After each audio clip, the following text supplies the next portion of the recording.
Assalamualaikum warahmatullahi wabarakatuh. Selamat pagi, siang, sore, dan malam.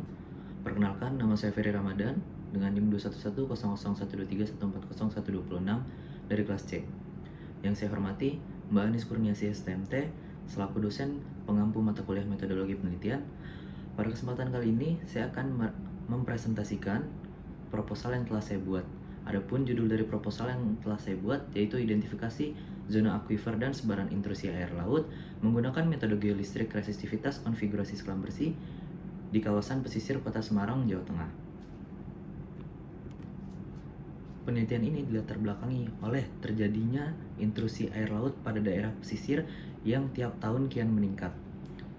Adapun penyebab dari terjadinya intrusi air laut ini seperti eksploitasi air tanah yang berlebihan, terjadinya fenomena land subsidence atau penurunan muka tanah yang menyebabkan masuknya air laut ke dalam aquifer air tawar.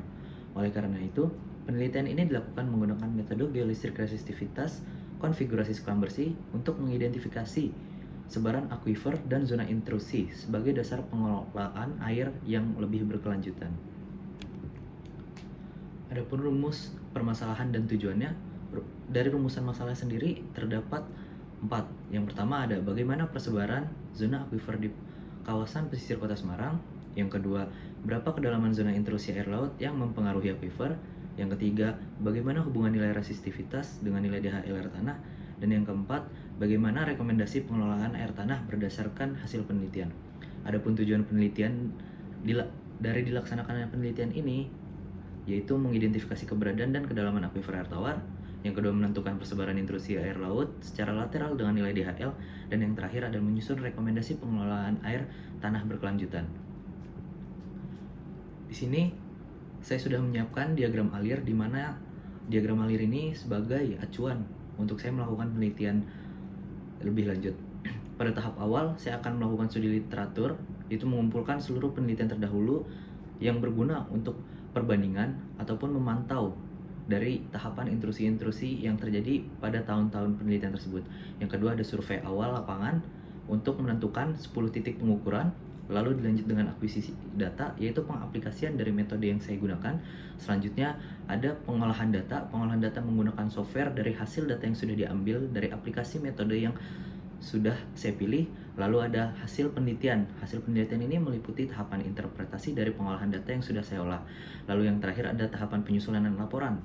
Tahapan penyusunan laporan itu sendiri berisikan tentang hasil dari permodelan dan interpretasi data yang sudah saya buat. Selanjutnya ada ruang lingkup penelitian, antara lain seperti metode geolistrik resistivitas selam bersih dengan teknik FAST. Lalu ada pengolahan data menggunakan software IP-Twin dan didukung data sumur. Lalu lokasi penelitian di kawasan pesisir Kota Semarang pada 10 titik. Lalu ada akuisisi data dengan AB/2 maksimum 150 meter dan kedalaman investigasi sekitar 50 meter. Dan yang terakhir, penelitian ini berlangsung selama 6 bulan, meliputi dari tahapan persiapan, akuisisi data, interpretasi, dan tahapan penyusunan laporan. Adapun tujuan dan manfaat dilaksanakannya penelitian ini meliputi dari tujuan penelitiannya, yaitu kita dapat mengidentifikasi aquifer air tawar dan kedalamannya, lalu ada menentukan sebaran intrusi air laut, dan yang terakhir ada memberikan rekomendasi pengelolaan air tanah. Adapun manfaat penelitiannya yaitu sebagai acuan pengelolaan air tanah, lalu ada menambah informasi mengenai aquifer dan intrusi air laut, dan yang terakhir ada mendukung pemanfaatan air tanah secara berkelanjutan. Selanjutnya masuk ke dalam kondisi geologi dan hidrogeologi. Berdasarkan sumber atau studi literatur yang sudah saya kumpulkan, penelitian ini yang dilakukan oleh NISA. Wilayah pesisir Kota Semarang tersusun oleh endapan aluvial yang berupa lempung, lanau, pasir, dan kerikil yang membentuk aquifer rentan terhadap intrusi air laut. Hal ini menunjukkan bahwa dari komposisi pembentukan dari aquifer tersebut memiliki persentase untuk terjadi intrusi air laut yang cukup tinggi. Hal ini sudah dijelaskan dan dapat terlihat dari penampakan penampang dari peneliti-peneliti sebelumnya, di mana dalam penampang tersebut terdapat nilai resistivitas dari setiap batuannya, di mana resistivitas zona intrusi air laut itu menandakan resistivitas yang rendah seperti 0,1 hingga 0,9. Lanjut masuk kepada kontur sebaran intrusi air laut mulai dari kedalaman 80 meter. Berdasarkan penelitian yang telah dilakukan NISA tahun 2012, berhasil mengidentifikasi zona intrusi air laut di Kecamatan Genuk pada kedalaman 80 hingga 200 meter menggunakan metode geolistrik resistivitas. Beberapa wilayah menunjukkan intrusi air laut. Penelitian ini dilakukan untuk mengetahui kondisi terkini terkait persebaran akuifer dan perkembangan intrusi air laut di wilayah pesisir Kota Semarang. Dasar teori intrusi air laut. Intrusi air laut dapat terjadi ketika akuifer terganggu keseimbangannya antara air tawar dan air tanah. Kondisi ini ditandai oleh meningkatnya nilai DHL, rendahnya nilai resistivitas batuan, serta menurunnya kualitas tanah.